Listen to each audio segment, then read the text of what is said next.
আসসালামু আলাইকুম শুভ দর্শক সকলকে অনেক অনেক শুভেচ্ছা ও অভিনন্দন। আমি এই মুহূর্তে দাঁড়িয়ে আছি কৃষি সম্প্রসারণ অধিদপ্তরের উপপরিচালকের কার্যালয় যশোর। এখানে আমি একটা কাটিমন গাছের পাশে দাঁড়িয়ে আছি। আপনারা অলরেডি কাটিমন এবং বাড়ি 11 এই দুই জাতের আম সম্পর্কে আপনারা অলরেডি অবগত। আমি যে গাছটার পাশে দাঁড়িয়ে আছি এটা কাটিমন। আজকে আগস্ট মাসের 7 তারিখ।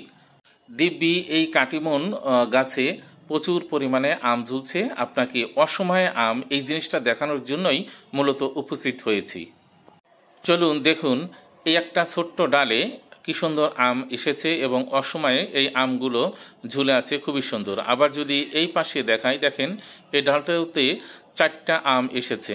অসময়ে আম আসলে দেখতে খুবই সুন্দর। আবার এই পাতার আড়ালেও দেখেন আম ঝুলে আছে এইদিকে। আবার এই দিকের ডালটাতেও দেখেন এই যে আমের ভয়ে নুয়ে পড়ে আছে। আবার ওই পাশে দেখেন ওই আমটা পাকার মতো হয়ে গেছে অলরেডি। এরপরে এই ডালটাতেও দেখেন সুন্দর আম এসেছে। তো এইরকম কি সুন্দর আম ঝুলে আছে অসময়েতে। আমাদের দেশি আম যখন শেষ হয়ে গেছে এই সময় কাটিমন গাছে আম শুরু হয়ে গেছে, অর্থাৎ কাটিমনের দিব্যি আম রয়েছে।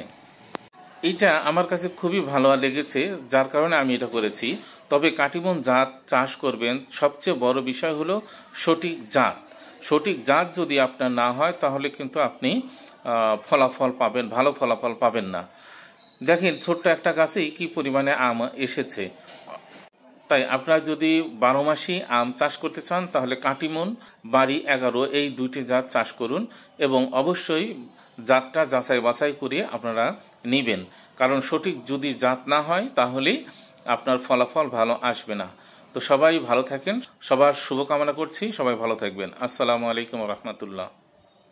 জ্যোতি নার্সারির পক্ষ থেকে অনেক অনেক শুভেচ্ছা এবং অভিনন্দন। সঠিক জাতের ব্যাপারে অঙ্গীকারবদ্ধ, সততা ও আপনার কল্যাণে নিবেদিত জ্যোতি নার্সারি।